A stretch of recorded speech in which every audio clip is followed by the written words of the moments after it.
دین کی خدمت میں انہوں نے مشغول کر دیا، بہت بڑی بات ہے آج کے دور کے اعتبار سے، معمولی بات ہے۔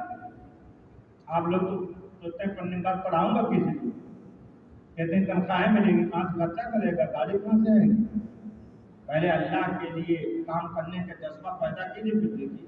تیسری بات مجھے جو بتانا ہے، اللہ تعالیٰ محسن امت کی قبر کو نور سے معمور فرمائے، اور ہمارے بانی مدرسہ کو بھی اللہ تعالیٰ جنت الفردوس میں اعلیٰ مقام عطا فرمائے۔ تیسری بات اور آخری بات، یہ ایوارڈ جو آپ کو دیا جا رہا ہے، آپ کے اندر ایک شوق، ایک جذبہ پیدا کرنے کا، انعام سے طلبہ کے اندر شوق پیدا ہوتا ہے۔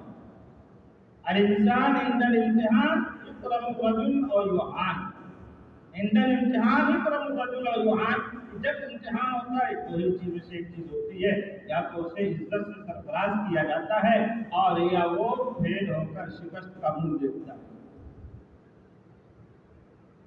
آج جو لوگ کامیاب ہوئے ہیں، ابھی ناظم اعلیٰ صاحب کے مبارک ہاتھوں سے انہیں انعام ملے گا، ایوارڈ ملے گا، یہ ایوارڈ لے جا کر گھر میں ایسی جگہ رکھیے جہاں حفاظت ہو، گھر کو غبار نہ پڑے، شیشے کی الماری میں پیک کیجیے۔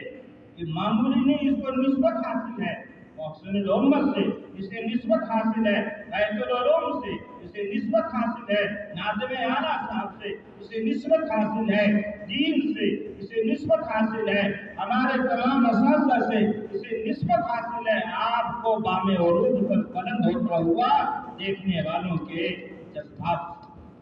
اس لیے آپ اس کی عزت کیجیے اور اس کو حفاظت سے رکھیے اور دعائیں کیجیے کہ اللہ تعالیٰ ہمارے اس مدرسے کو دن دگنی رات چوگنی طرف تیار کرے۔ انعام سے آپ کو حوصلہ ملنا چاہیے، اور یہی ہے وہ چیز جس میں ایک دوسرے کو کمپٹیشن اور مقابلہ کرنا چاہیے کہ ہم آگے بڑھ جائیں۔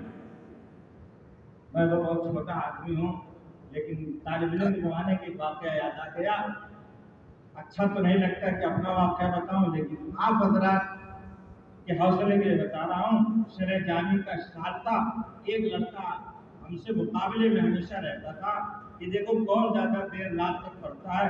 اس زمانے میں آج تقریباً 36-37 سال پہلے، بلکہ 40 سال پہلے، اس لیے وہ عربی پنجم کا سال تھا، شرح جامی کا پرچہ تھا، لالٹین جلائی گئی، وہ بھی بیٹھا ہم بھی بیٹھے شرح جامی میں۔ میں سچ بتا رہا ہوں، اللہ جھوٹ سے بچائے، فجر کی اذان ہو گئی، پوری شرح جامی ایک نشست میں دونوں آدمیوں نے دیکھا اور الحمدللہ 100 نمبر میں 99 نمبر۔ محنت اللہ کسی کی ضائع نہیں فرماتے۔ میرے عزیز بچوں، آپ محنت تو کرو،